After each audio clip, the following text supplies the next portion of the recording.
ओम नमो भगवते वासुदेवाय नमः। आज इस वीडियो में हम बृहस्पतिवार की व्रत कथा सुनेंगे। देव गुरु बृहस्पति को बुद्धि और शिक्षा का कारक माना जाता है। गुरुवार को बृहस्पति देव की पूजा करने से धन, विद्या, मान सम्मान, प्रतिष्ठा और कई अन्य मनोवांछित फल की प्राप्ति होती है। धार्मिक ग्रंथों के अनुसार गुरुवार को भगवान बृहस्पति की पूजा का विधान है। गुरुवार के दिन व्रत और कथा सुनने से घर परिवार में सुख समृद्धि बनी रहती है। गुरुवार के दिन पीले पुष्पों का प्रयोग करना चाहिए। भोजन भी चने की दाल का होना चाहिए और नमक नहीं खाना चाहिए। पूजन के पश्चात कथा सुननी चाहिए। इस तरह के व्रत करने से बृहस्पति जी अति प्रसन्न होते हैं। स्त्रियों के लिए यह व्रत अति आवश्यक है। इस व्रत में केले का पूजन होता है। आइए सुनते हैं बृहस्पतिवार की व्रत कथा। किसी गांव में एक साहूकार रहता था, जिसके घर में अन्न, वस्त्र और धन किसी प्रकार की कोई कमी नहीं थी। परंतु उसकी स्त्री बहुत ही कृपण थी। किसी भिक्षार्थी को कुछ नहीं देती, सारा दिन घर के कामकाज में लगी रहती। एक समय साधु महात्मा बृहस्पतिवार के दिन उसके द्वार पर आए और भिक्षा की याचना की। वह स्त्री उस समय घर के आंगन को लीप रही थी। इस कारण साधु महाराज से कहने लगी कि महाराज, इस समय तो मैं घर लीप रही हूँ, आपको कुछ नहीं दे सकती, फिर किसी समय आना। साधु महात्मा खाली हाथ चले गए। कुछ दिन के पश्चात वही साधु महाराज आए। उसी तरह से भिक्षा मांगी। साहूकारनी उस समय लड़के को खाना खिला रही थी। कहने लगी, महाराज, मैं क्या करूं, मेरे पास आज भी समय नहीं है, इसलिए मैं आपको भिक्षा नहीं दे सकती।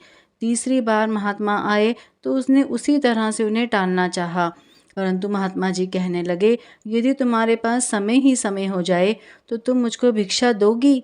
साहूकारनी कहने लगी कि हाँ महाराज, यदि ऐसा हो जाए तो आपकी बड़ी कृपा होगी।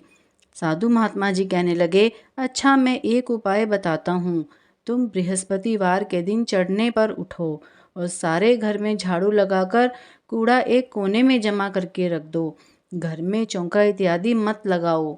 फिर स्नान आदि करके सब घर वालों से कह दो, उस दिन सब हजामत अवश्य बनवाएं। रसोई बनाकर चूल्हे के पीछे रखा करो, सामने कभी न रखो।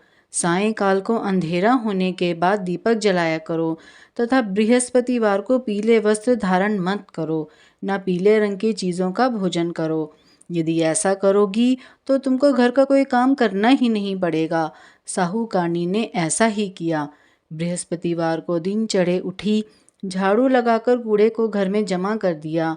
पुरुषों ने हजामत बनवाई, भोजन बनवाकर चूल्हे के पीछे रखा। वह सब बृहस्पतिवारों को ऐसा ही करती रही। अब कुछ काल बाद उसके घर में खाने को दाना ना रहा। थोड़े दिनों में महात्मा फिर आए और भिक्षा मांगी, परंतु सेठानी ने कहा, महाराज, मेरे घर में सब कुछ था, तब भी मैं आपको कुछ नहीं देती थी। अब पूरा पूरा समय है, तब भी मैं कुछ नहीं दे रही हूँ। तुम क्या चाहती हो वह कहो। तब सेठानी ने हाथ जोड़कर प्रार्थना की कि महाराज, अब कोई ऐसा उपाय करिए कि सब कुछ पहले जैसा हो जाए।